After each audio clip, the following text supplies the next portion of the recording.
blah, blah. Hello, everyone. I'm Leon Thomas. I'm joined by Austin Yorsky and Johnny Maloney. What are those sounds, Austin? I was explaining rap ad libs to Leon before we started. Not just any rap ad libs. Okay, they're almost exclusive to trap music. Yeah, I was saying most famous, maybe perhaps for a mainstream audience, via Migos. Their hit "Bad and Bougie," one of the most successful songs in the last decade or so, has a lot of them. That's maybe where, white people might know it from, but it's in a lot of different music. But I was trying to introduce Leon to the concept, and he's taken to it. It's like, if you really think about it, it's really nothing more than just kind of like a descendant of scat, right? Yeah, that's what I was thinking. I was thinking of it more of like how in ska, there's always somebody in the back going like, pick it up, pick it up, pick it up, pick it up, and it's kind of like that. They're always picking it up. I don't know what you want from me. Well, it's because they're always dropping it so hard. They have to pick it back up again, because if you don't pick it up, you can't drop it. And then trap music, usually they're either driving cars, which you get in skirt, skirt, skirt, skirt, skirt, something like that, or they're shooting guns, which is like, ba-da, ba-da, ba-da, ba-da. Exactly. Oh, is that what brup means? Yes. Oh, okay. I've heard brup, but I didn't know what it was referencing. Yes, it's onomatopoetic. Yeah, I always just think of gunshots as bang, but I guess this is like. Well, obviously, Leon, you're not using the right guns when you're cruising down the street, looking to. I'm clearly not. Prove that you're a man. In these instances, a Tech 9 would be the weapon in question for these altercations. So, okay, that's the sound they make. All right, that's the popular gun for these particular scenarios. I love the idea of a white people explain rap podcast where we only get every third thing right. That would be very fun. Years and years and years ago, just for fun, I made this blueprint for one of my dream albums of all time, which was top 40 radio hits as reimagined by super established singer-songwriters. So I really wanted to hear Justin Timberlake's "Cry Me a River" as sung by Tom Waits. Or Ron Sexsmith singing "Dirty" by Christina Aguilera. Do you guys know Ron Sexsmith? Nah, he's a Canadian musician. He's a lot of people are he's the singer-songwriter. Like Elvis Costello is a huge fan, but he has this super affected voice where he kind of sings a bit like this. It's like, "Farewell from Bolina." So I really wanted to hear Ron Sexsmith be like, "Wanna get dirty, wanna get." Ron Sexsmith's voice does not make me think his name is Ron Sexsmith. I heard you said, "Hey, have you heard of Ron Sexsmith?" And I just immediately thought of some guy very greasy, just oily, and speaking in a really sexy voice. He's a super family man and just flogging his craft. Never really found his audience in Canada, but he wrote a song called "God Loves Everyone." And it's that's nice. God loves everyone like a mother loves a son. No strings at all. Oh, that's super untrue, though. I've read the book. There are rules. There's actually a lot of stipulations. Well, I mean, it's anyway. The thing is that he's not being religious about it. He's got a song. He has a song about him and his son, but he wrote the song is called "Michael and His Dad," and he wrote a song with Feist called what was that song called? Brandy Alexander, and it's super catchy. He's great. He's a great musician. I wish more people knew of Ron Sexsmith. If you get a chance to, I'm gonna quickly nip onto YouTube and make sure that it's there. Because if you get a chance, go to YouTube and look up "Foolproof" by Ron Sexsmith. It's just it's a beautiful song. Okay. So, do we have topics this week? I have a few. I don't know if they're great, but I'm probably gonna do at least one. So we'll see about that. I have 12 by Can my I get count. a quick one Jesus. just right out of the way here? Go All for right, it. I have finally seen the sign, like as if it wasn't enough that the Western Did it open up your eyes? Empire, quote unquote, is on the decline. But I saw an advertisement yesterday from some company that was like, "Hey, we invented blue wine." What does it have that like blue like Slurpee flavor? I have no idea. It's like the advertisement was just like an attractive girl pouring a glass of blue wine, and it was like, great. Well, according to the transitive property, Johnny, blue Pepsi is much better than regular Pepsi, so therefore it follows that blue wine would be much better than regular wine. I just, the problem I have, Austin, is that, like, in this day and age, for somebody to be like, you know what, this is where I'm going to spend my efforts. Look, why? I don't understand the big deal. I mean, can't you use like food dye in any drink? Or am I wrong about that? Well, I mean, you can, but the problem is that white wine isn't really white. It's kind of like a mild yellow. Okay. It's just white in comparison to like red wine or even rosé, which I'm really, What is it with naming things digging white right that now aren't white? because I'm a 21st century male and rosé is just the bomb this summer. I see. How much different do you think world history would be if we were called pink people instead? Do you think that would have changed anything? Probably, yeah. Probably. You'd have people to say like, "Watch out for Big Pink." Yeah. I just say pink power doesn't have the same ring to it. It doesn't have like the purity connotations that white but does. it would also that like people use in But propaganda. you know that they would masculinize it, right? Oh, like Yeah, in that alternate yeah. universe, pink would be the power of like violence and virility. Pink didn't even used to be like the color associated with femininity until like about 100 years ago or so. So it's not like if white people were called pink people earlier, it probably wouldn't have been a big deal. Yeah, that was part of that big marketing push that also changed what diamonds meant. They just got those two out at the same time, early 20th century. See, this is something that the right wing understands that the left doesn't. If you get ahead of the curve and just brand something and be like, you're not white people, you're pink people. Some of you are like off beige. Yeah, if you just say something long enough, eventually people will start fighting for it as the true thing. Yeah. You know? Anyway. Yeah. I believe that. I said it has There'd to be be true. pink and proud Yeah. rallies. Oh, Jesus. Christ. We need to stop. Leon, topic, please save us. Oh, Austin, did you know that Magic the Gathering is the unfortunate victim of a U.S.-Canada trade war? I did, in fact. Yeah, there's an article on Kotaku about it, so I read that. I'm literally reading the headline. That's all I really care to know about it. Anyway, literally Not just it. Magic the Gathering, gentlemen, bourbon as well. And that upsets me. I like the idea that, Leon, you put in the absolute minimum effort to try to relate to me. You're like, hey, Leon, I heard about a wrestle guy. His name is Stone Cold Steve Austin. Also, Yep, it sure is. weirdly enough, that's it. ketchup. Oh, for the trade thing. I thought you were talking about there was a wrestler named Yeah, Ketchup. there's a and I was like, wrestler what the named fuck are you Ketchup. talking about? Austin. There's a wrestler named Cheeseburger, so that's close. I mean, his sidekick will probably be Ketchup at one point. Now, Pickles. did Cheeseburger ever fight Butterbean? No, Butterbean was only involved in one wrestling event, but which was a shoot fight, meaning a real fight, in which he very quickly knocked out Bart Gunn in the face. So wait, that was they it. actually have names for like this is a real fight?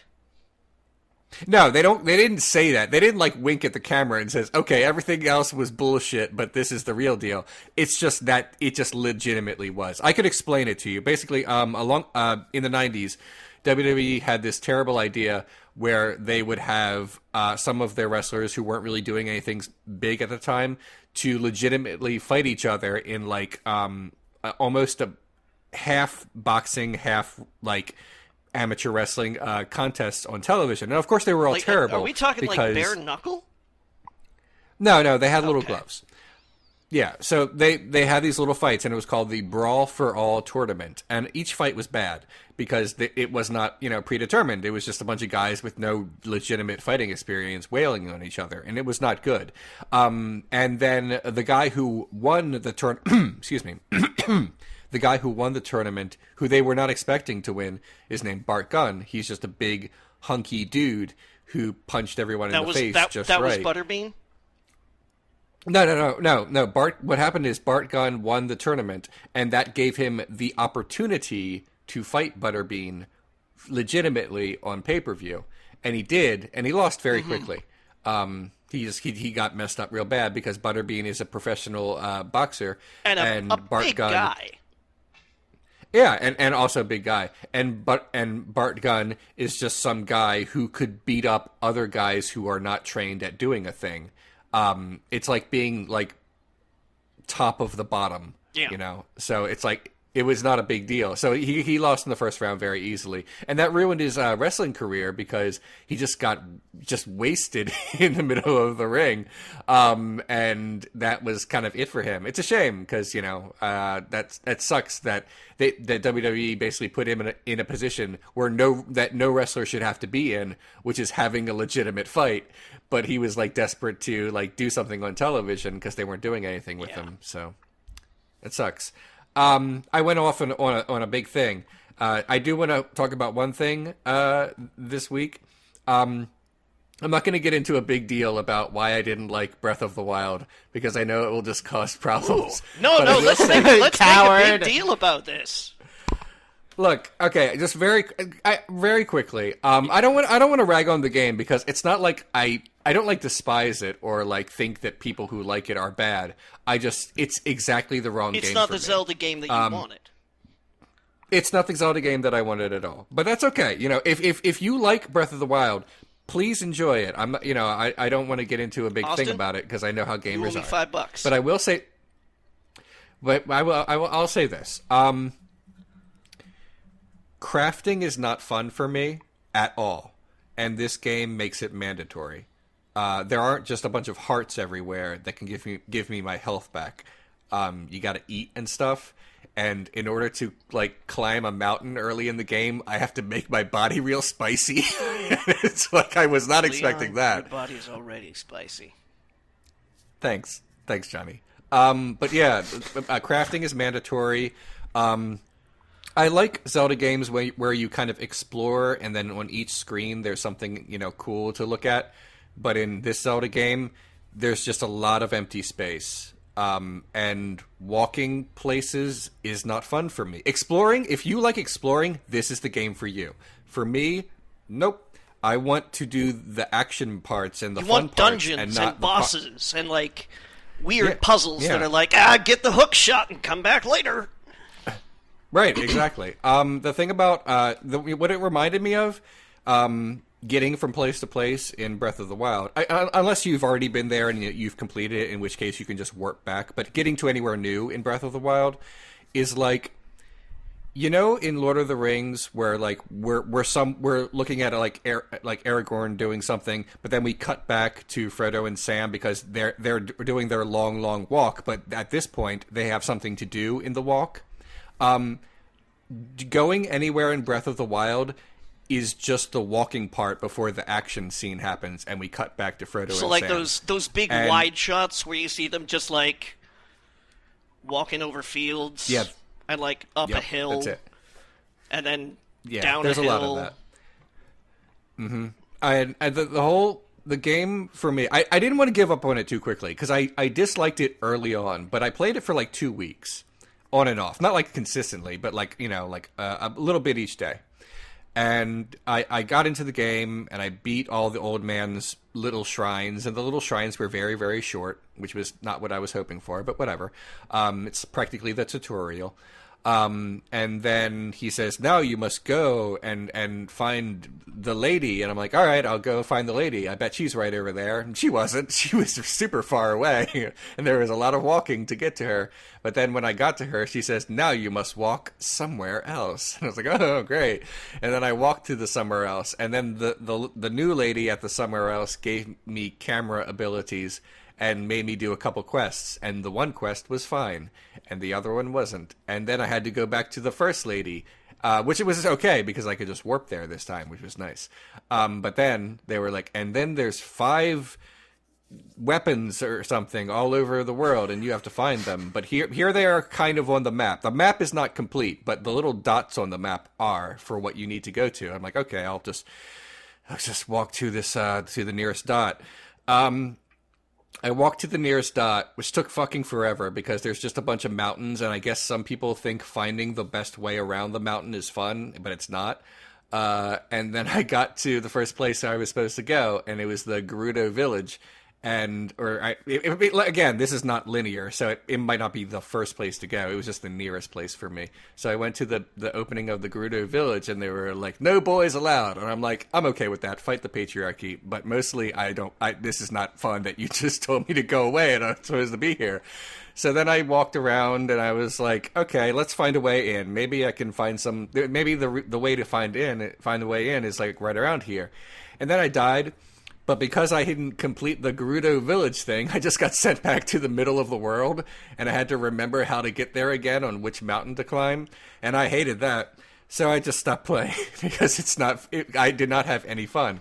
The only fun parts in the game for me were when I just stumbled upon a shrine, and I would go inside, and there's like these tiny mini dungeons where there's like one thing to figure out or one guy to fight, and that was like these brief reprieves from all the walking where I could actually do something fun, but then it's over very quickly, and then I don't like it. So I stopped playing, and I felt kind of weird about it because it's Zelda, and I sure do like that, or used to.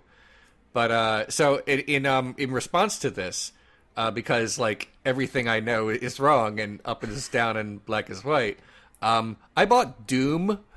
And I really like Doom, as it Good turns for out. you, Leon. Doom is a great game. Yeah.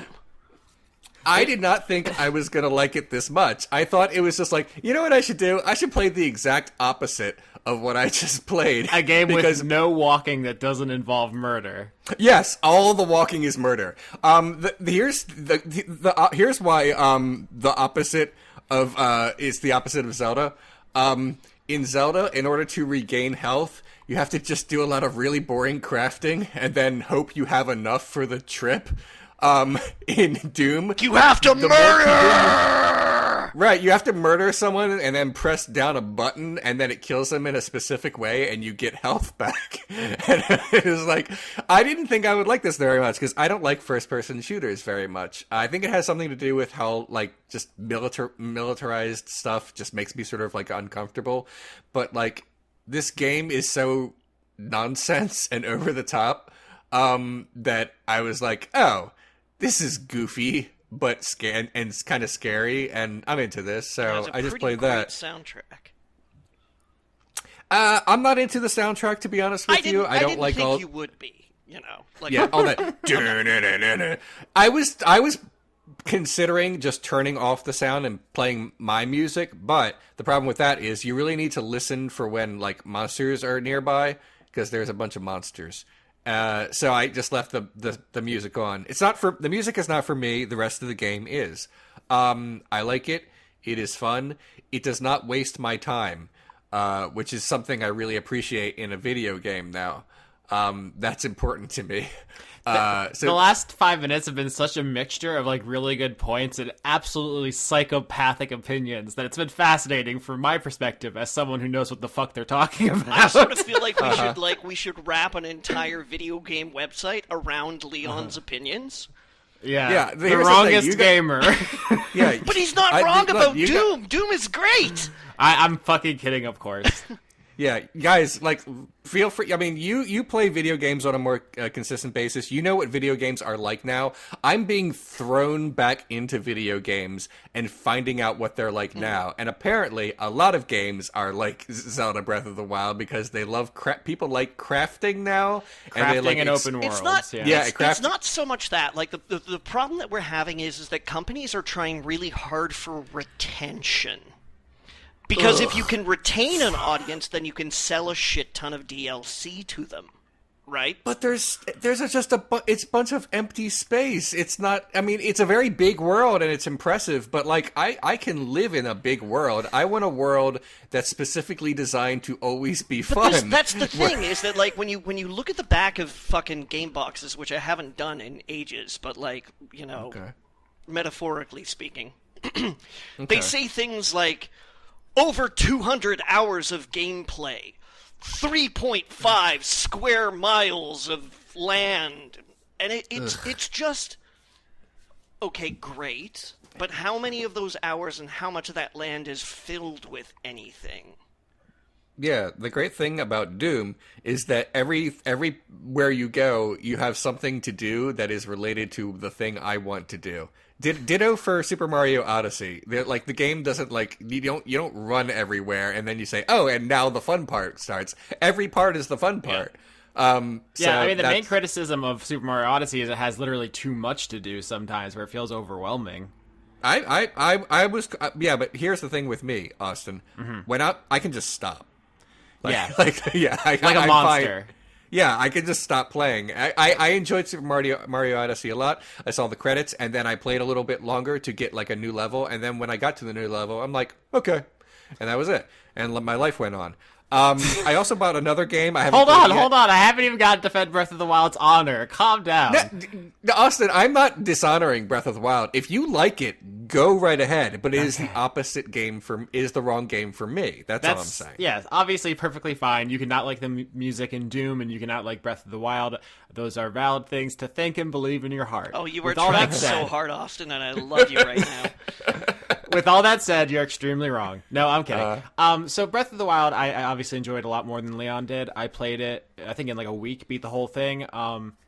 It's a really meditative game for me. It's something where, yes, there's long stretches between stuff, but it doesn't feel like it's laziness or just designing it the way other games are designed because, that's what you're supposed to do. It feels intentional. There's like a hand-placed feel to Breath of the Wild where it's like all the shrines are such that if you get to the tallest mountain in the area, you can see them dotting out across the landscape. And there's like Korok seeds in every little nook and cranny throughout the game. There's always something to find. I just want to jump in here and say, like, the antithesis of that design, but the same kind of aim, feels like Dragon Age Inquisition to me.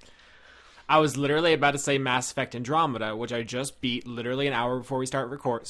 I didn't even want to touch that, but that game has the exact opposite thing, where it feels like, people make open world games, right? Let's do that. Okay, we only have so many things in the world. Let's just put a lot of space in between them. And there's nothing interesting in all that blank space. But for me, Breath of the Wild feels like there is, and it's partly an illusion. It's like a sleight of hand.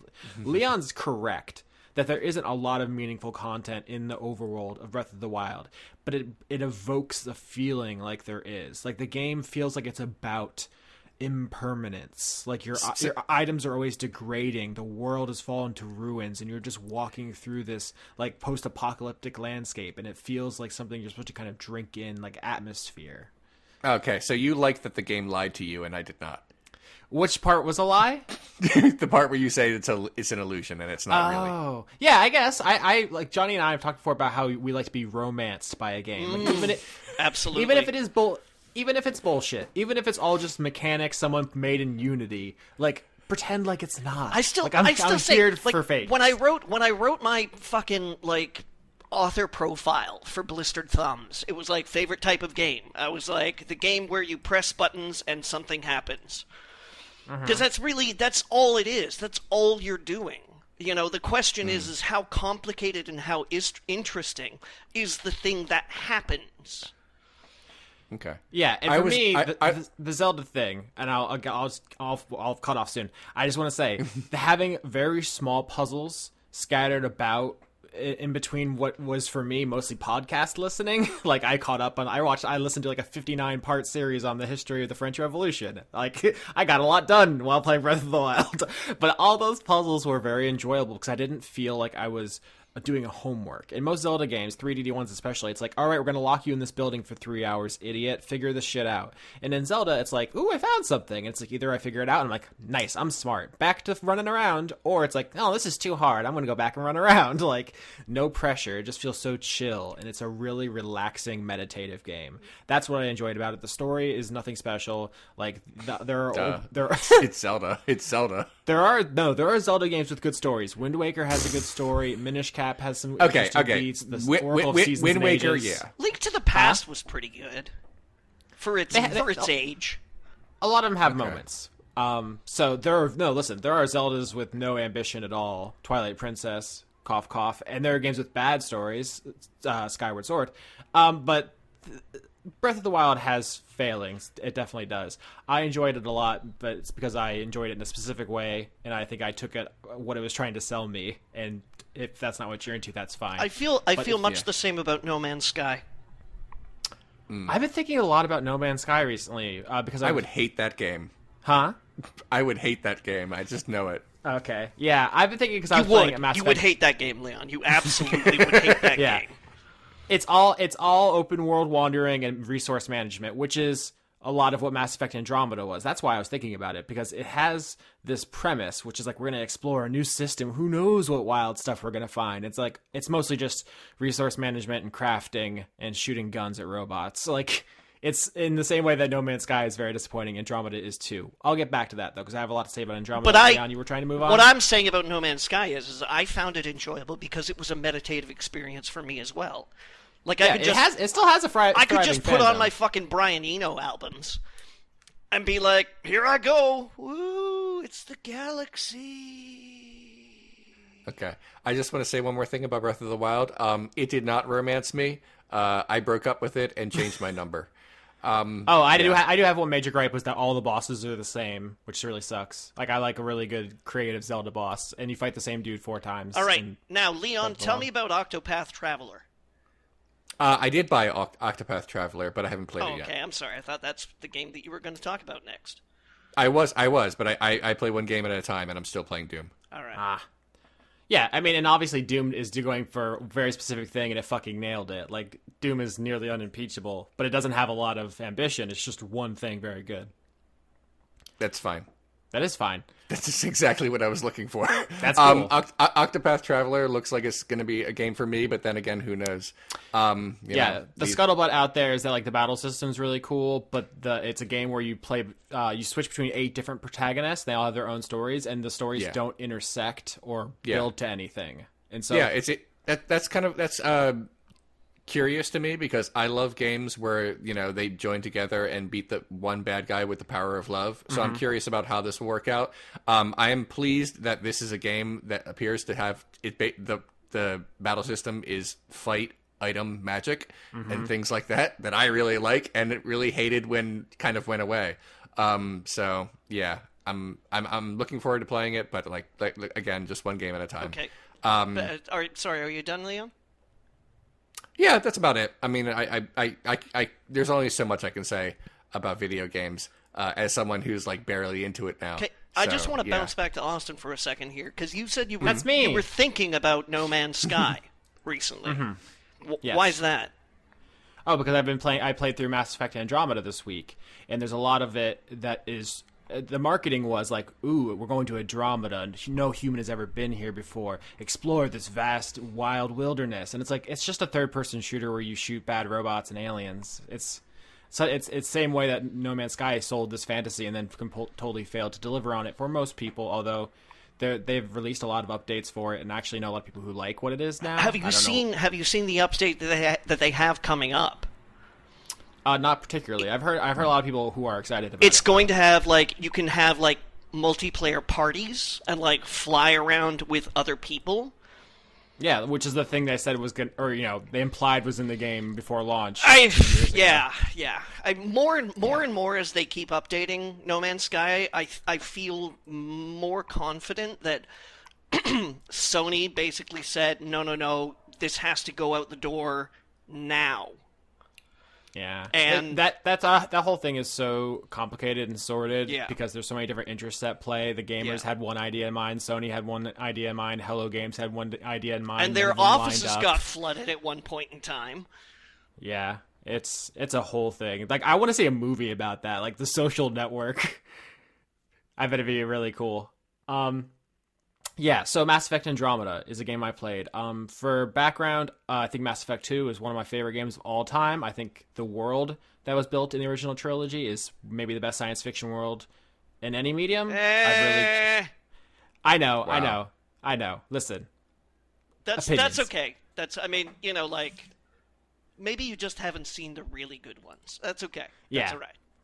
That's fair. Listen, I haven't read everything. I haven't watched everything. That's where I am right now. So you haven't read, the Dune novels, right? No, I've seen the movie, though. Yeah, okay. So, Yep. Okay, fine. I'm just trying to say where I'm coming at, which is I love Mass Effect. But as everyone knows, the game came out and it flopped so hard, it killed the studio. It sold very poorly. Okay, Andromeda. Sorry, for a second there I thought we were still talking about Mass Effect 2. I was like, what the fuck? No. Mass Effect 2 and 3 were very successful. 1 was as well. 3 had a huge backlash and they changed the ending a little bit. That's a whole another kettle of fish. But I love Mass Effect. I knew coming into this game that it had a lot of things wrong with it. All the facial animations are famous. There's all these gifs of people animating totally wild. I actually looked it up. What happened was they outsourced a lot of that, and then when it came back wonky, the animators weren't allowed to fix it. Apparently, they asked, and EA said no. Choices were made about how to spend the budget, and some of them are very bad. The game, as I said, is a pseudo open world. There's I think 5 open worlds on different planets, and it's not served by that. At its base level, they made a huge mistake by using the Frostbite engine, which works extremely well for Battlefield games, but it's just not the right call for this. Battlefield are first-person cinematic shooters with destructible environments. Mass Effect is a third-person open-world RPG. Yeah, but they used the Frostbite engine for Dragon Age Inquisition, and there was no engine problems with that at all. So yeah, we could go deeper. 1, I'm a layman, so maybe there's some nuances I'm missing here. And 2, I think Mass Effect Andromeda has a much harder row to hoe with the open world physics stuff it does, because you spend a lot of the game in this fucking car trying to go up mountains and jump and boost and stuff. There's a lot more physics. And in Inquisition, you're mostly just walking from place to place. Yeah. Although, Inquisition... Sounds fun. It was not great, Leon. Dragon Age Inquisition was not great. It was only a little bit Inquisition better has than a very the second similar game. problem. I think the writing saved it. There's a lot of characters in Inquisition I like a lot, but both Inquisition and Andromeda share a similar problem, which is they're way bigger than they need to be. You can beat Mass Effect 2 in 10 hours. Mm-hmm. That game fucking owns beginning to end. Andromeda has 10 hours of busy work alone. Inquisition had 30 hours of busy work. Yeah. These games feel like they were made as if they were MMOs. They got the multiplayer ripped out at the last second. There's a lot of 10 bear ass quests. Yeah. And I keep I keep seeing that in Anthem too, the new one that they're advertising. Yes. I'm just no. Yeah. And also that game, I don't want to be mean, but I have no hope for that game. Nobody who worked on any of the BioWare games I like still works at that company. It looks like it was made to bite Destiny style. I'm over it. Maybe it'll surprise me. But Andromeda. So the things people say are wrong with it are obviously wrong with it. It looks weird. Nobody animates right. The camera doesn't know what it's doing.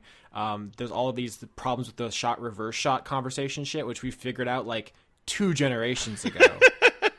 I don't know how they keep fucking it up. It's very bad. Further back, if you consider movie making medium and shit like that. Yeah, no, I'm saying we figured it out in movies a long time ago, but with video games it's harder because what you use for gameplay is not necessarily the same technology that runs conversations and stuff. Yeah, but there's Austin, just different layers. It's a cinematic experience. I wish it had been more. It's mostly people with weird looks on their faces, half cut off by someone who's standing in the middle of a dialogue scene while the conversation continually cuts off other conversation. I was infuriated by this game in the way that someone will start talking and then someone else will start talking, and that'll cut off the first dialogue, which was unique, and you'll never hear it again, and I'll miss that entire conversation. And it happens fucking constantly. For 30 hours, I was just getting half of every conversation, and I wanted to kill someone. It sucks ass. Anyway, the actual writing of Mass Effect Andromeda, which is what you go to an RPG for, is mostly pretty bad. They do some really perplexing things with the premise, which is like, let's go to a new galaxy. It's all new, full exploration. Let's just, go wild with it. And it's like the first thing that happens is some of the humans revolt, so now there's humans to fight, just like back in the old place. Like, they just immediately reset the status quo. It's like there's smugglers, and there's money, and there's politicians. Like, nothing changes at all. And maybe that could have been a theme in the story. It's not, but they could have done something with that. But you could just file the serial number off. You wouldn't know it's not the Milky Way. It feels exactly the same.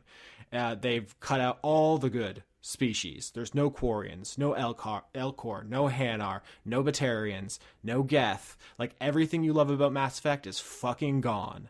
And the only new species are the good aliens and the bad aliens. They're not called that, but they might as well be. The writing is mostly pretty fucking lame, except there are a couple moments of brilliance. There are a couple characters I really like, and there are a couple quests which really, I think, hit the right note. One in particular was all throughout the game, you're planning a movie night for the crew of your ship. So you have to go on a quest to go download a movie, and they have to go on a quest to get snacks. So then you have to just cute little things that kind of build up to this really fucking, everyone's a total fucking nerd on this ship. And they're all just, when they're allowed to just be weird and awkward and cute, it works for me. Everything else is a fucking disaster. I don't think the people who worked in this game were lazy or stupid. I think they didn't have enough time or money, and they made a lot of poor choices. I heard at one point in time there was a change in game director, and the guy was like, no, scratch everything we've been doing. It's gonna be this now. Yeah, it makes a lot of sense because the game's premise is jettisoned fucking immediately. It doesn't make any, none of the story beats make sense, and then a villain just shows up and he's, oh my god, Johnny, the plot twist of Andromeda is the two different plot twists from Mass Effect 2 smushed together. It just, you'd think it would be a commentary on something, or there'd be a nodded wink, but they play it completely straight, and they're so impressed by it, and I just want to scream. Also, they do this fucking annoying thing where they're like, here are your family members. You like them. Oh no, they're in peril. And it's like, I don't know them. You're trying to bring all this emotion. I've seen this guy once and he was mean to me. What are you talking about? They pull this shit at the very beginning and the very end, entirely premised around your family members being in danger. And I don't know them. They mean nothing to me. I remember that about Dragon Age 2. Oh yeah, I get it. There are only so many ways to rack up the tension, ratchet up the tension, but it didn't work for me at all. I really like some of my crew members. Not all of them. Some of them they suck shit. Yeah. But a couple of them I really liked. And I was like, I would kill every person with my last name in this game universe to save this guy because he rules. All right. Anything more to say about Mass Effect Andromeda? Why are there so many fucking systems? There's 18 different currencies in the crafting system. What are you doing? There's 4 separate terminals in part of your computer you have to interact with to get all the different games. There's a fucking strike thing, and then there's a management with the colonies, and there's 7 different meters for all the... It's fucking bananas. Is there the possibility to pay actual currency into the game?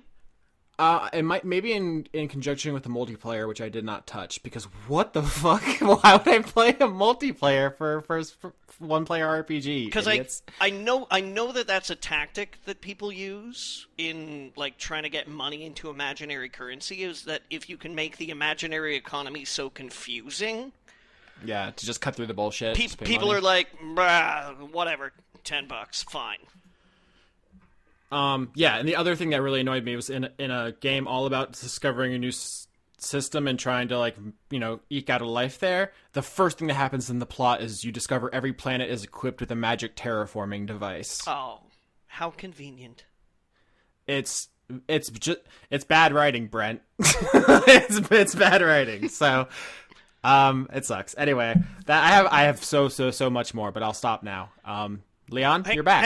Hang on. Oh God. I have one thing to say about video games this week. Just one. Mm-hmm.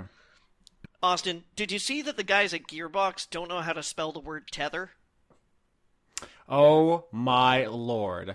Yes. So for anyone who didn't follow this story, Aliens Colonial Marines, one of the most infamously bad games of all time. Terrible! A game which has been accused of actually being an embezzlement scheme, where basically Randy Pitchford just pocketed a bunch of money from Sega and put it into Borderlands. There were lawsuits involved.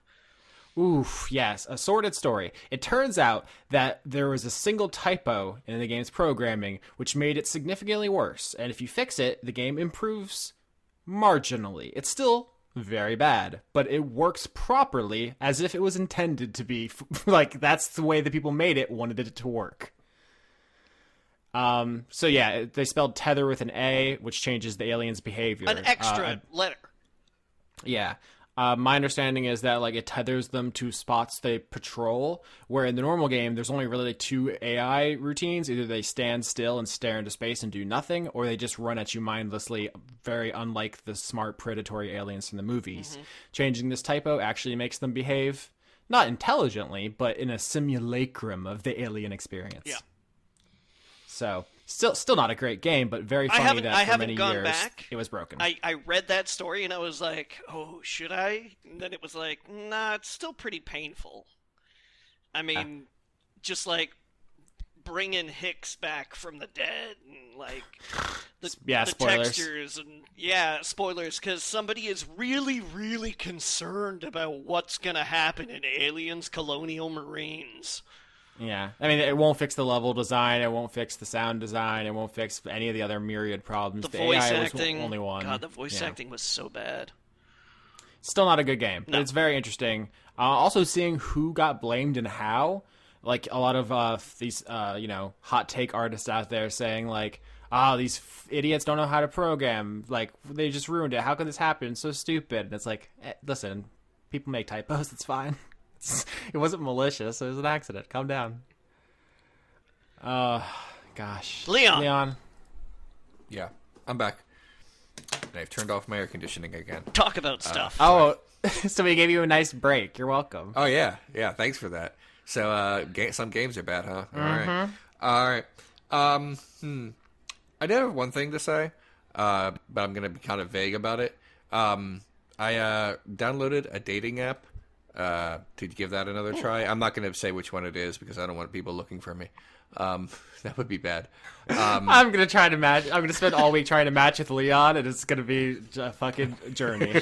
I'm not going to tell people what dating app I'm on because I don't want anybody to come and date me. Right. I'm going to catfish the shit out of both of you. Oh my god. I don't have like a big thing to say about it, although there were like a couple profiles I found that I thought were funny, so I guess I'm gonna like have a little fun with it. So the two profiles that maybe swipe left hardest. One, what her first picture was, she was standing between 2 statues of both President Bushes. just really into both of them.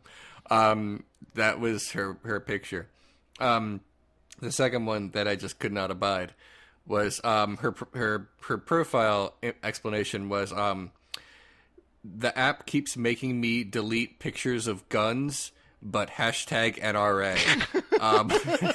So it's like, here's the thing. I really appreciate it when people talk about like their basic values and personal politics in their profile, because that's kind of what I'm looking for.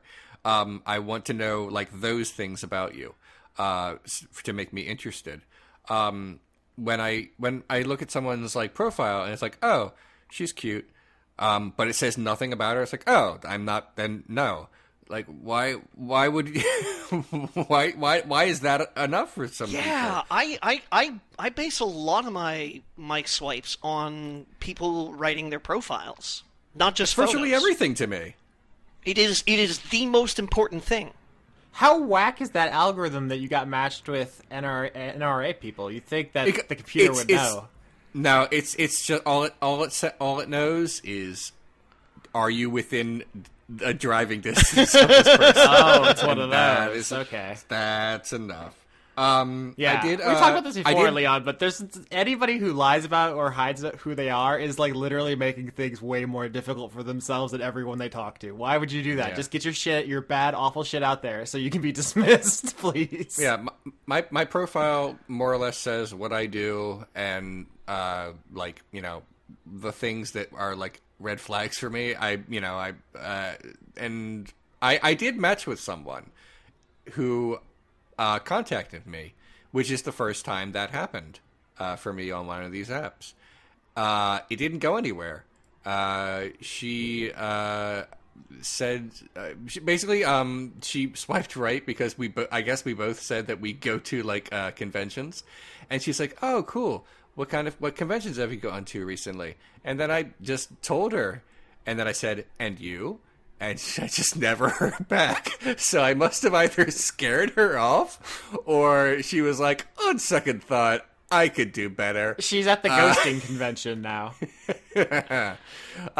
So yeah, that didn't work. That's okay. I'm gonna keep at it. Here's the weird thing about me and this dating app. I'm like curious, but I don't know, like, even if I match with someone, I would definitely go through with it. I like my life how it is. It's just every once in a while, I think, but what if my life could be better? And what if a lady could be the thing that makes it better? I don't really get lonely in that way, except once recently, which is why I ended up downloading the app. When I was at Disneyland, I had a great time all on my own. Like, I mentioned this before. Like, everything I did, I was like, oh, I'm so glad I'm just here by myself. And I don't have to ask anyone if I want to go on Splash Mountain. I'm just going to fucking do it. It's going to be great. I'm going to get this pineapple treat, and no one's going to stop me. And it was great, because that's kind of how I like living my life, I guess. But then, at the very end, they had the fireworks. And I guess for the first time in about 3 years, I kind of wished I had someone there with me for it. So I was like, that's a weird feeling for me to have right now. I don't like this. My day was so good. And I was like, oh shit, maybe I should actually think about this. And so I downloaded an app, and it's been like a month, and you know, nothing has really come of it because I'm not attractive. But you know, I'm no. Here's the thing: I'm super not. I am a really average looking person at best. That doesn't have like a exciting personality. The reason anyone is interested in me is after they get to know me, and that is a hard thing to do on a dating app. People get interested in me or think I'm interesting after a while, because I don't give that impression right away. I'm not like handsome or like exciting. People just kind of become accustomed to me after a time, which is exactly the wrong thing to do, to that kind of personality and appearance to have if you're going through a dating app. But, you know, I'm just, you know, seeing what's out there and dipping my toe in just out of curiosity more than anything else. And if nothing comes of it, I will live. Because like I said, 95% of the time, I'm just really happy that my life is exactly the way it is. I just wonder every once in a while about other things. And that's it. And that's all I wanted to say. Well, anyone good luck, else Leon. have a thing? Thanks. And remember too that like the whole idea about you enjoying your life right now, but you think that it might be better with someone. It might be, or if you get the right someone. There's no sense in compromising your life for someone just because you're like, good enough. Yeah. The only other concern I guess I have is my life is great now as single and not even bothering dating. But I don't know if I'll feel that way in my 40s. You know, I might be like, you know, 45 and like, oh gosh, I wish I had dated when I was still in my 30s. Now there are less options for me, and suddenly I want to date. So that's kind of. There might be more options. There will be different options, is what I'm trying to say. And I'm just looking out for future Leon. Sometimes, that's it. That's pretty much all I wanted to say about that. Not a deep dive into my romantic life, because there really isn't one. But that's just what I wanted to say. Yeah. And done. What about you, Austin? You banging? Yeah, you know me. I'm out here just blasting those clits. You know me. Attaboy. Do you guys want to talk about another movie or video game before I get to questions? Sure. I mean, this has been a very video game heavy episode, but like we can just make it one of those episodes. It can't be, because I got another one. Yeah, it's my fault, really. I was the holdout for a long time, not playing video games, and now that I am, there's like nothing stopping it from happening. So this is my fault. The dam is broken. Suck it to me, Austin. One more Breath of the Wild thing, Leon. Did you meet the sexy fish man? I'm sorry, I wasn't expecting that. Go ahead. Did you meet the sexy fish man? I didn't get that far. Oh, he's good. I told you literally everything I did. That's so lame, dude. Okay, when you go to the what's the name of the Gerudos? The Gerudo village. There's a guy right outside the gate who says where you need to go, and then you just get in a disguise and you walk in. It's not that big of a deal. Well, I'm sure. If he was where you go, if you turn right, I turned left. Fool. There was nothing to suggest that's the way I should go. I just circled around the village or whatever, the walls, and then some like monsters attacked me. I was like, oh, I'm dead. All right, well, and then I thought I would just reappear more or less where I died, and that's not true. That's it. Also, for the places where you need to make your body spicy or not spicy enough, if you just run through it, you can get to the village and you buy armor that totally turns that off. Yeah. Yeah, I'm sure if I read the game facts, I could make the game easier for myself. But that is the opposite of how I like to play anything. Like you ruined it just now, Austin. Now I'll never play again because I know what to do now. I didn't read the game facts. I just put on a lot of podcasts and just walked around until I found stuff. Anyway. Nah. Okay. Ugh, I hate walking around. Ugh. Okay. We're not going back to that. Well, I played a video game. No. It's called Warhammer 40K Space Marine. I briefly played that and didn't like it. It is very much in the vein of Doom, a game where all the walking you do is murder. Johnny likes it a lot. Johnny, do you want to talk about the game? Yes. All right, it's very good. First of all, yes. It's a third-person shooter. That fucking Mark Strong dialogue, that husky British voice that's like, for the Emperor. Actually, before we talk about the game itself, which is just a good shooter in the vein of Doom, I mean, third person instead of first person, but there's not that much to say about it's just a pretty straightforward experience. I know, but this is the interesting thing, is that its health system predates Doom. Yes, it does have the same thing, where in order to regain health, you have to get up in their guts. Yeah. You gotta crush those guts. And I loved that at the time, and for years afterwards, I just couldn't understand why other people didn't do it, because it's such a great reason to get up in their guts. Yeah, and actually, part of the marketing for this game, if I recall, was a direct response to all of the cover shooters that came out at the time, because it has a lineage to Gears of War, which... I mean, we'll get there in a second because I want to talk about some of the story stuff in Warhammer. But the Gears of War made covers so ubiquitous. This game was like, get out of cover, just get in there, just get up in their guts, you know. And so a lot of the game is just like being super aggressive, and that's really fun. Yeah. But yeah, what I want to say is when you look at Warhammer compared to Gears of War, I wonder if the Warhammer people were mad how popular Gears of War got, because it's all people in giant armor fighting like the fascist aliens, while people talk about like how fanatical they are for their cause, and they have chainsaw swords. Let's be clear here. Games Workshop has been cribbed off of for years. Yeah, what's your experience with the Warhammer 40K experience? Because there's a lot to it. There's tons to it. It was a very popular game when I was working in the tabletop store. But, you know, there's some backroom stories about how Blizzard Entertainment was like, hey, we really want to make a Warhammer 40K, game.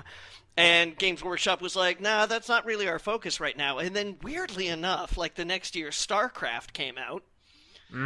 That's such a big fuck up for them too, because later they decided they get into video games and licensed to anybody who had thumbs. Yeah.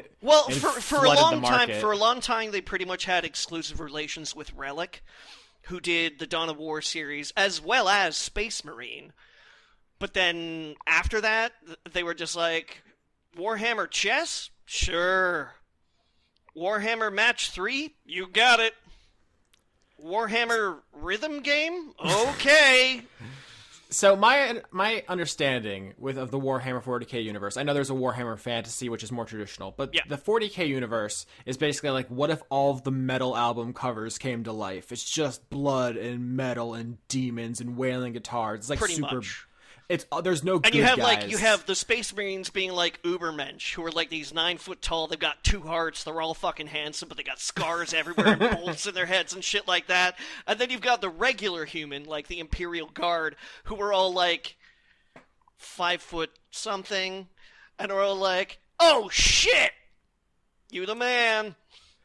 Yeah, there's a really great moment in Space Marines when you come across a dying soldier, and he says like, "At least I got to see an ultramarine," and he dies, and it's like, damn, this is a bleak universe where that's good enough for you. But what I want to say is, like, politically, there are no good people in the 40k universe. Like, one faction is racist, one faction is like religious zealots, one faction worships evil, one faction is like the orcs are basically so stupid they're animals. Like, there are no good guys. It's all about just trying to do the most badass bloody shit ever.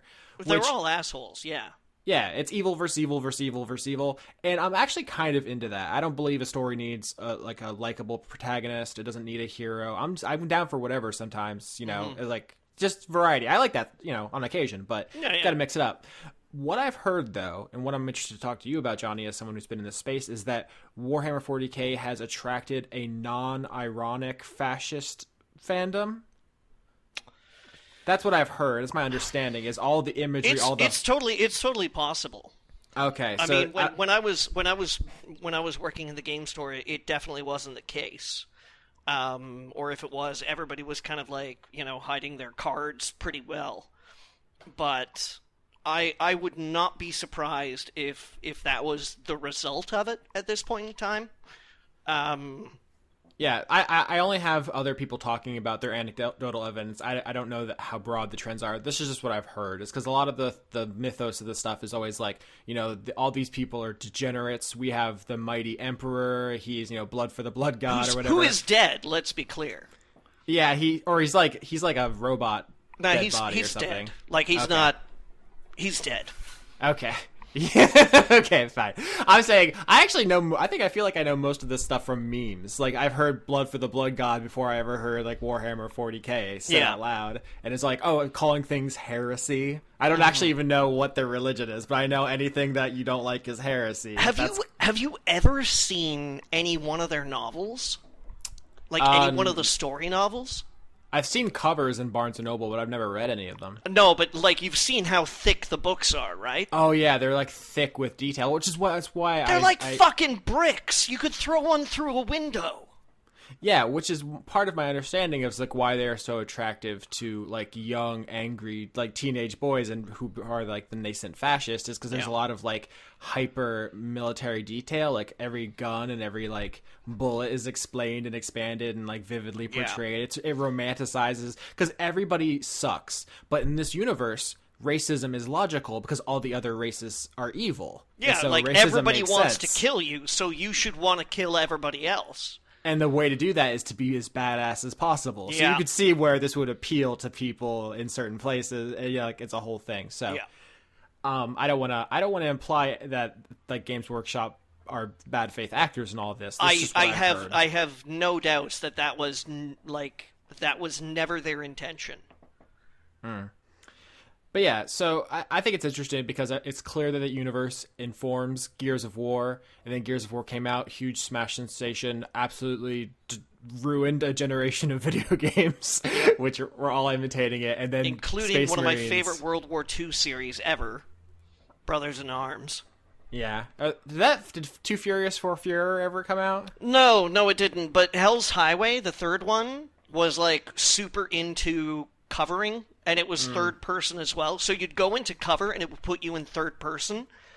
So you couldn't actually pop out from cover and stare down the iron sights and, like, put fire on an enemy position by vision? You had to get a crosshair on the game, which just defeated the purpose of playing, like, at least a semi-realistic first-person World War II shooter, where you wouldn't necessarily kill anybody, but it was all about maneuvering and putting fire on places and fire suppression and so on and so forth, Yeah, I think it's almost poetic that Space Marine kind of came out around the death of that really strict trend.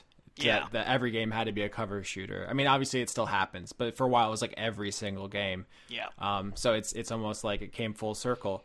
So yeah, I mean, we talked a little bit last week about depicting things and it being seen as an endorsement instead of just a depiction, and it sucks because I love metal music, I love horror movies, I like some pretty problematic shit sometimes, and it sucks that we can't have that because people can't fucking handle themselves, and it fucking becomes a whole thing. Can we just chill for a minute and enjoy the fucked up shit without being gross? Anyway. Yeah, I get you. I'm glad you liked it though.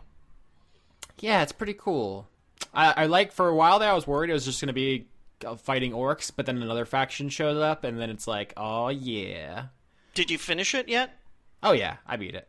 I really like the ending too. Yeah, I mean, yeah.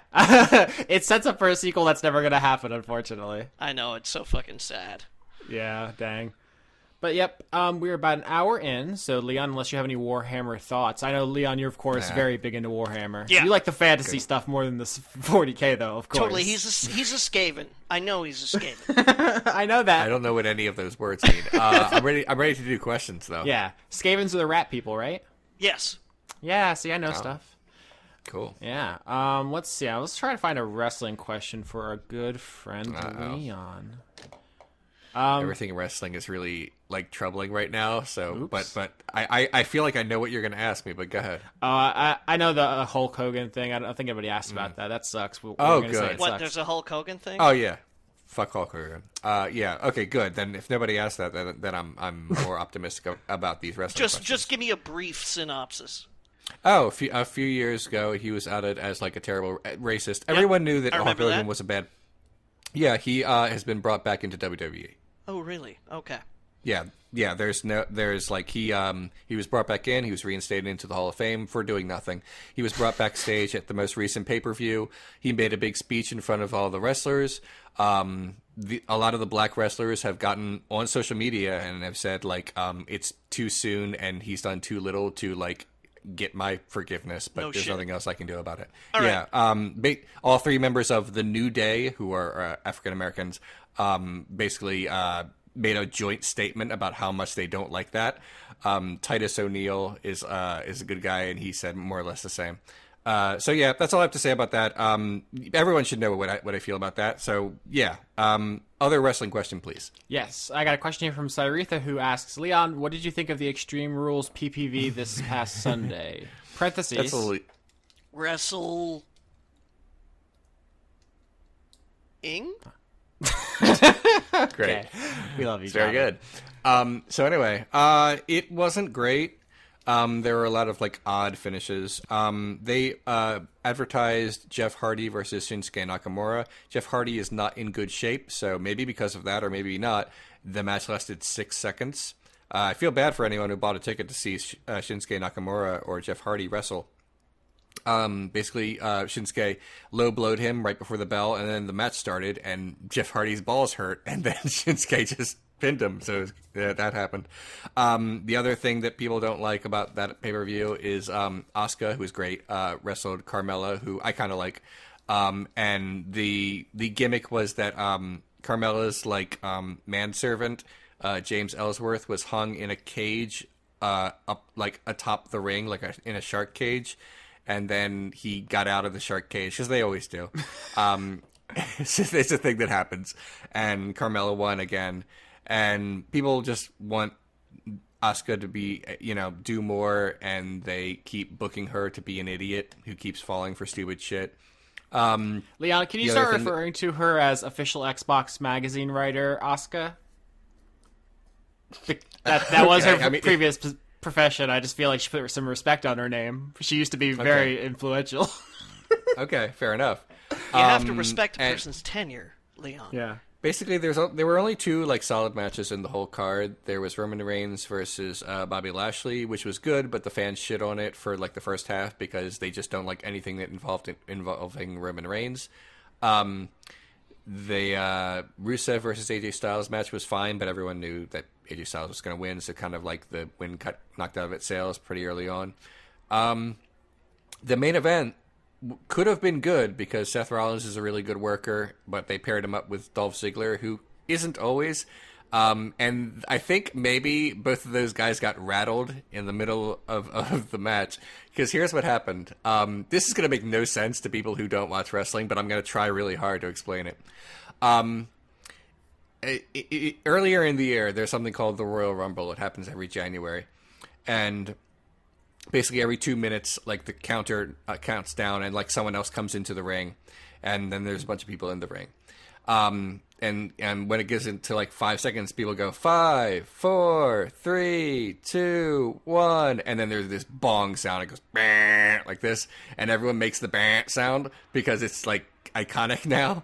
But tonight was you get kicked out of the Royal Rumble by either being pinned or being thrown out of the ring. Am I right? No, only thrown out of the ring. You can't be pinned. Right. You can't be pinned.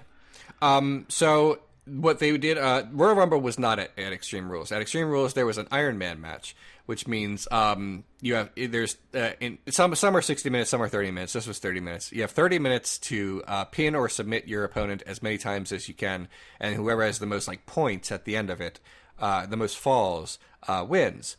But here's the thing: they had the clock up on the big Tron, and what happened was every time, like at 29 minutes and 5 seconds, people started chanting 5, 4, 3, 2, 1, and at 29 minutes, everyone in the arena went, "Brrr!" And then at 28 minutes, people did the exact same thing, and people did that until like 25 or 24 minutes in, and then Kevin Dunn in the production truck, who is like known to be like the person who like handles the visuals and whatnot and the camera. He took the clock off the Tron, and everyone started booing because they liked doing that. But Kevin Dunn thought it was ruining the match, and maybe it was. I don't know, but like whatever, they paid their tickets.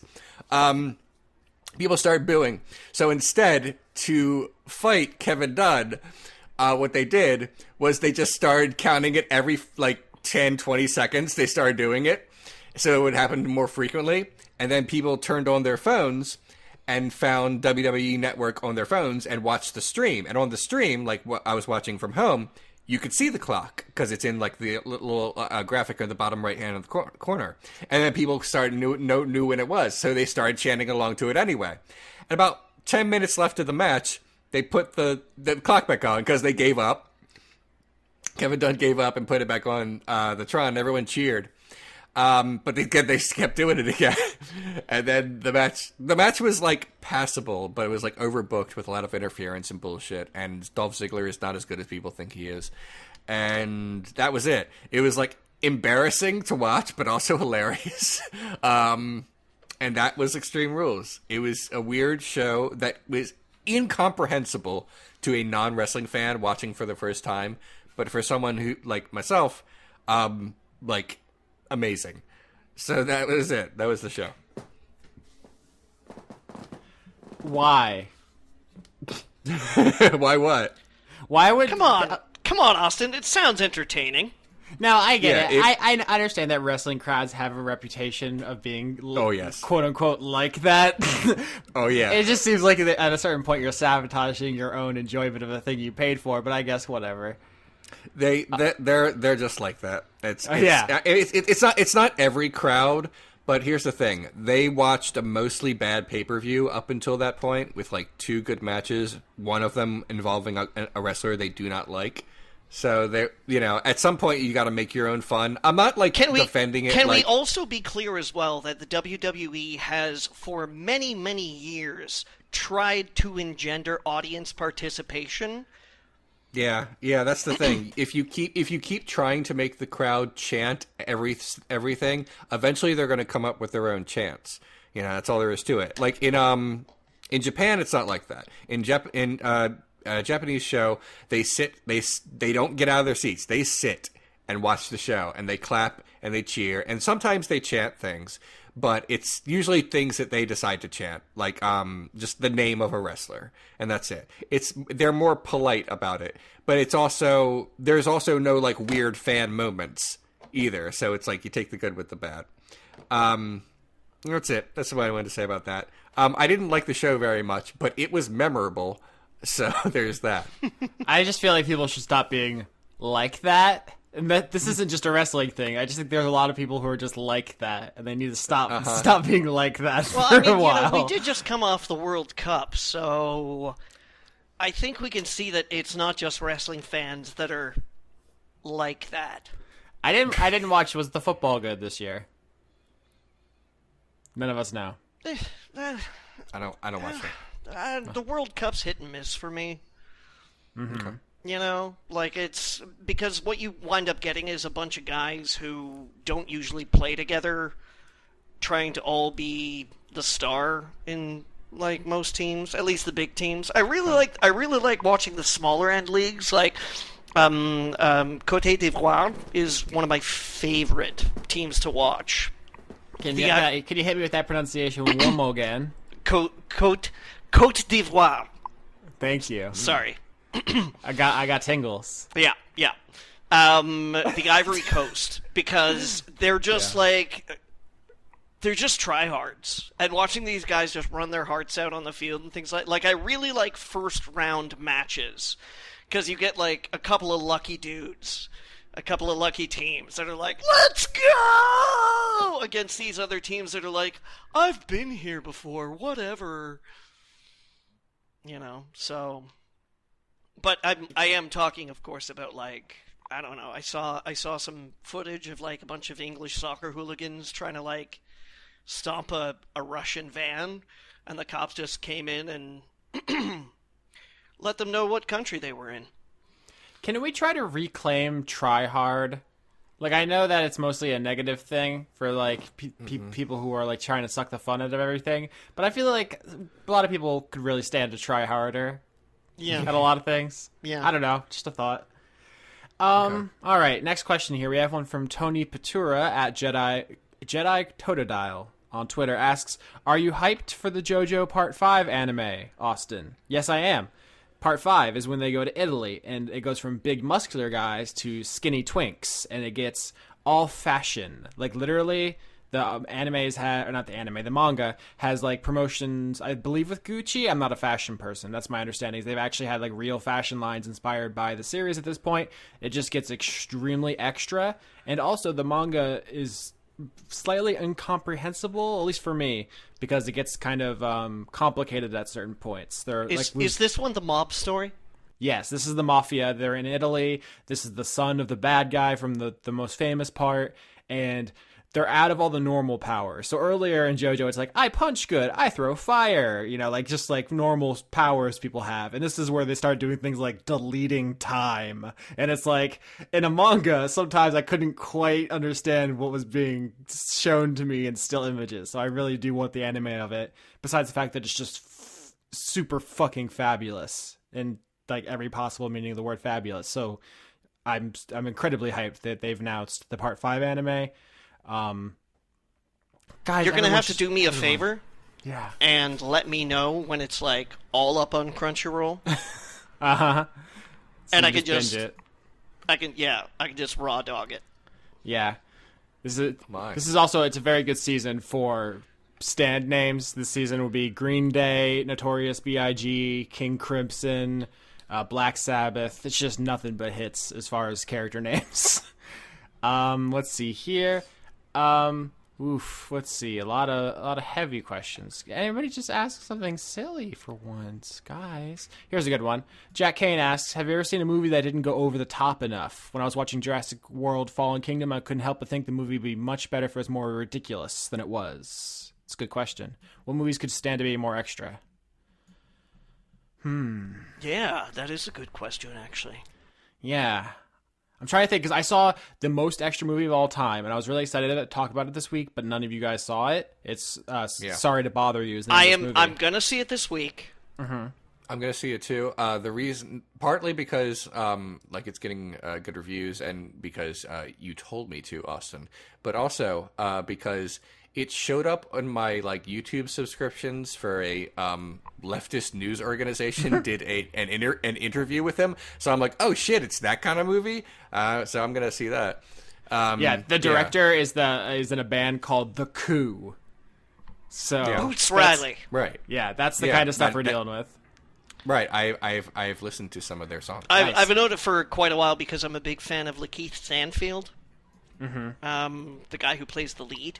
Yes, whose name is Cash Green, in case you're wondering what kind of movie it is. Nice! It's a movie, we'll talk about it more when you guys see it, but it's partially about code switching, which is like how you talk to different people with different voices. If you've seen the trailers, it gives that part away. But then it's about a bunch of other things, and what this question reminded me of is like a movie should go over the top.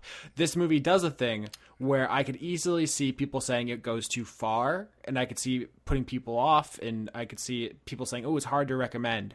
I think the movie makes the most interesting choices, and I will still be thinking about it years from now, which most movies I forget because they don't go over the top, they don't make a statement, they don't go too far. And Sorry to Bother You fucking goes for it. And you can like it or not like it, but it tries, and it rules. So we'll talk more about it when you guys see it, but that's the opposite of this question. Yeah, which is I did not get to see statement. it because I had an emotionally traumatizing week. Mm. Oh. Yeah, so. Is that a story, or is that just a... all right, I'll give you the quick version. Right now, as we speak, my ex is on a plane to Texas. Okay. They're going to be there for a year. Oh. And we are not speaking for that entire year. Damn. So that was like... I'm sorry, man. Well, no, I mean, we decided that maybe it was a good idea because it was just such a natural breaking point where it was like, hey, you're going to be gone for a year, maybe longer. If we don't talk, it might give us a chance to reset our the way we relate to each other. But it was still just sort of like bittersweet. Yeah. But yeah, movies that need to be more extra. Mm-hmm. Yeah, movies that need to be more extra. I was thinking that I think I would have liked the Batman v Superman, or basically any Zack Snyder shit, if he just was more bullshit. Like, just... if you want to make a movie about like your Christ figure who like dies for the sins and stuff, like just get fucking weird. Just get avant-garde. If he actually admitted that he was a clueless motherfucker. I don't know about that. I'm just saying there's some movies where he's on his bullshit, right? Like 300, he's on it. You can not like it, you can like it. He's there. On his bullshit all the time. Yeah. I feel like his later work, not as much. Oh, right. Yeah, because Sucker Punch was such a work of like subtle art. No, it's a bad movie, but you can't forget it. Like, he did it. He went there, he went extra, and you can't deny that. That's what this question means to me, is making the Sucker Punch. Okay, hold on. Okay. There's like little moments in some of Zack Snyder's movies where you can kind of tell that he's into Ayn Rand. But kind of. But there's not. But it's but real subtle, Leon. Yeah, but here's the thing. People won't accept that. People won't accept that unless it's right in your face and it's very explicit about it. Because you can't convince some people that there's a problem with the director they like. So I would appreciate it if in all of Zack Snyder's DCEU movies, if instead of there being those moments where like, you know what, there's that thing. Instead, Superman just looks into the camera and just like starts reading the Fountainhead and says, "Get it," or something like that. Instead of Yeah, I mean, the people can't deny it anymore because Zack Snyder is literally making a movie adaptation of The Fountainhead. Yeah. But people just will not see like aspects of that, the selfishness, I guess you could say. Do you guys want to take bets right now whether or not the adaptation of Fountainhead has the scene where the hero does a rape and it's portrayed as a good thing?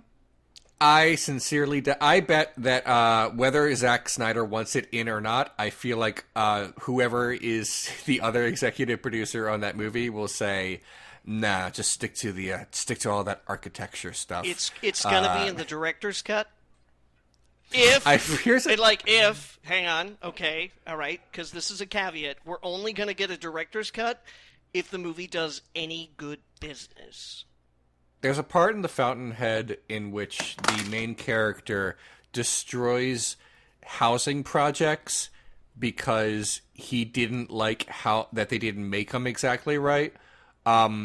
So I don't know how that translates well. It's not just that they didn't make them right. It's that he's a special person and he's being held back by society who won't let him do whatever he wants without accountability. And he wants to make modern architecture, and they want to make functional architecture for people. And so it's really about himself. It's the most deeply selfish thing anyone's ever done in a story. It's wild. Yeah. It's so weird explaining these things to people who don't get how writers frame certain things, because I had to explain to someone went into my Atlas Shrugged comments section a while back on that video and said, I don't understand how you can think that this is bad. I mean, the good guys, they're really good, and the bad guys, well, look how bad they were. I mean, so obviously this is right. I was like, dude, this is written by a person. Yeah. This isn't a documentary. This is literally what we're just saying about Warhammer. It's like all the humans are racist, but it's fine because the orcs are bad. It's like the orcs aren't real. Yeah.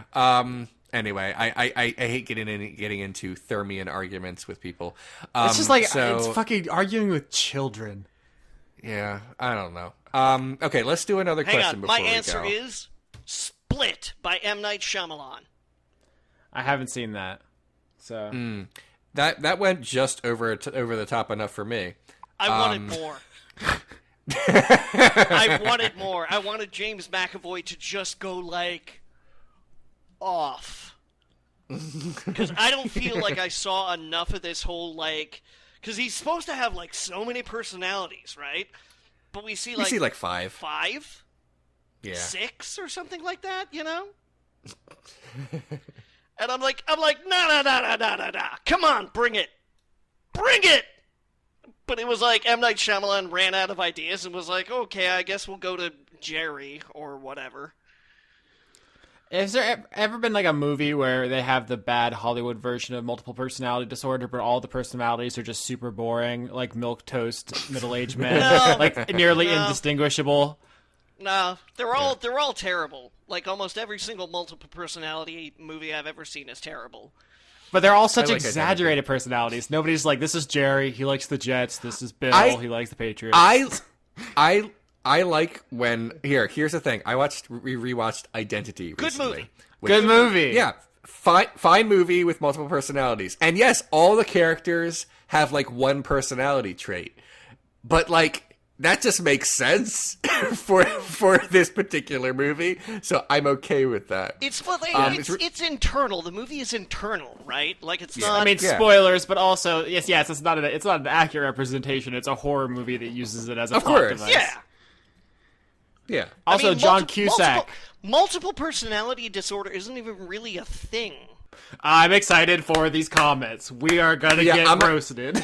No, listen. I've actually done a mild amount of research into this. Whether or not it is a thing is debatable. I don't want to shit on anyone who actually knows someone who's dealt with something at least similar to this. So I don't want to be like that guy. I'm not a psychologist. I'm not a psychologist pretending to be a psychologist the way that Jordan Peterson is a psychologist pretending to be a philosopher. Yeah, I got him. I'll stay in my lane. I'm sorry. I'll stay in my lane if even though he won't. Literally the dumbest person who's ever existed. Yeah, God, what a fucking idiot. I'm so fucking sad. I'm so fucking sad that people are associating him with Canada. I'm like, no, get rid of him. Out. We don't want you. Go. Great big piece of shit. Yeah. Yes. I just someone as we were talking, I scrolled through my timeline, and someone made a picture of a Ben and Jerry's parody flavor for him called "That's Not What I Meant." Like, because that's literally his entire arguments to anyone's arguments about him are, no, that's not what I really meant. Look, and then he more or less explains the same thing again. Leon, I've watched his 9,000 hours of Jordan Peterson talking, which means literally I've spent more than a year just sitting down watching Jordan Peterson talking, and I can tell you that you just don't have the context. Oh my god, his followers are so bad. They actually found my video on Nietzsche recently, which in no way, shape, or form mentioned Jordan Peterson. No, but it's some 101 edgy bullshit to love both of those things.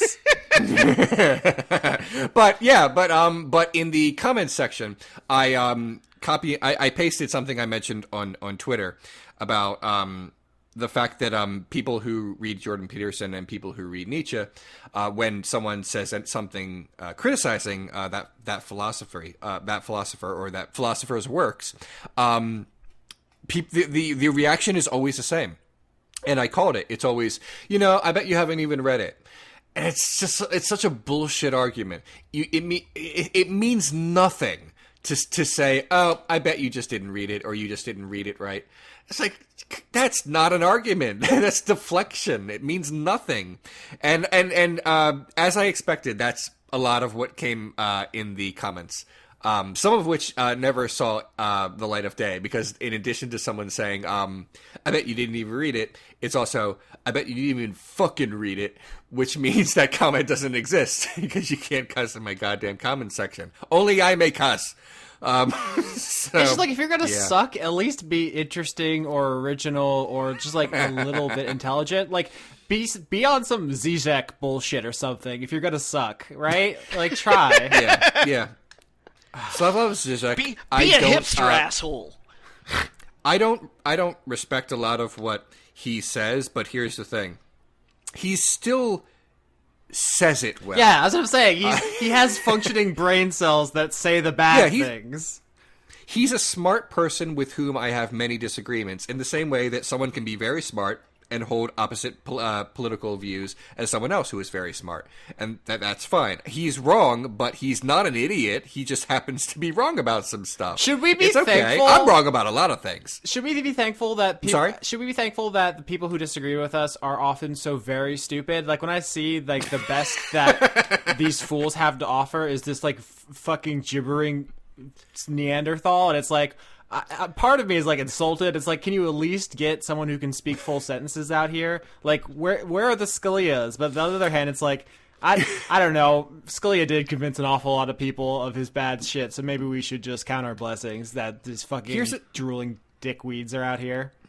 Here's the thing: Jordan Peterson is so attractive to dumb people with dumb ideas because he can be understood by them. People with That's because he's working on a finger painting level. It's a fucking coloring book. That's why this non-philosopher is the dumb person's philosopher. Oh my god. It's the Deepak Chopra problem. Jesus. Okay. We're out of time. Fuck it. Sorry. Yeah. Sorry about the questions. I just had to go off.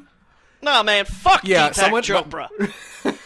Okay, so I just want to say one more thing. Someone in my comment section a while back did the I bet you don't even understand Jordan Peterson thing, because I think we mentioned him before, and then tried to explain to me why Jordan Peterson refusing to use people's pronouns is actually him respecting some trans people. And you know what? Galaxy Brain. What if disrespect is actually respect? Boom! Gotcha. Yeah. Never thought about that. Yeah. First of all, you're wrong. And second of all, don't come at me with that bullshit, okay?